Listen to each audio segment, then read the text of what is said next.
Una volta che il nostro Paese si trova ad affrontare emergenze nazionali, ma siamo un Paese forte, un Paese che non si arrende, è nel nostro DNA. Stiamo affrontando la sfida del coronavirus, è una sfida che non ha colore politico, deve chiamare a raccolta l'intera nazione. È una sfida che va vinta con l'impegno di tutti, cittadini, istituzioni, scienziati, medici, operatori sanitari, protezione civile, forze dell'ordine. L'Italia tutta è chiamata a fare la propria parte. Da gennaio, quando avevamo appena 2 casi, abbiamo subito messo in atto misure che sono apparse drastiche, ma che in realtà erano semplicemente adeguate, proporzionate a tutelare la salute dei cittadini, a contenere la diffusione del contagio.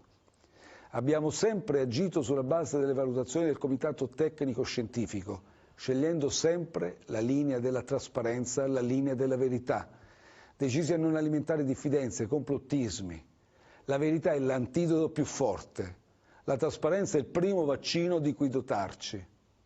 Una volta adottate le prime misure di contenimento, soprattutto con riguardo alla cosiddetta zona rossa, ho ritenuto doveroso spiegare a tutti i cittadini, anche al pubblico che di solito non segue quotidianamente l'informazione politica, cosa stava accadendo.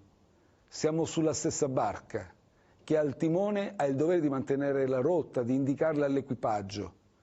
Oggi torno a parlarvi per informarvi che sono in arrivo nuove misure.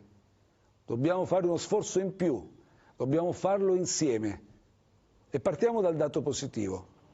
In Italia possiamo confermare che la grandissima parte delle persone contagiate guariscono senza conseguenze. Perché allora tanta preoccupazione, vi chiederete? Perché una certa percentuale di persone contagiate necessita di un'assistenza continuata in terapia intensiva.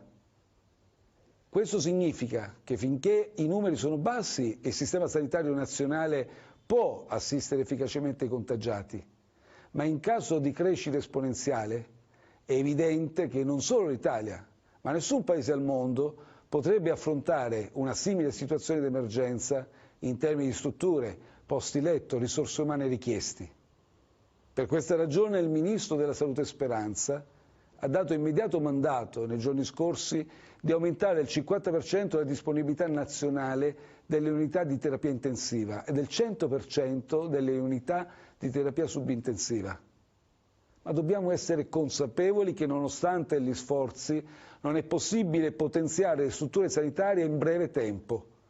Per cui il nostro primo obiettivo deve essere il contenimento del contagio. Dobbiamo continuare a lavorare insieme verso un comune obiettivo. Non dobbiamo stravolgere le nostre vite, le nostre abitudini di vita. Dobbiamo assumere un comportamento responsabile.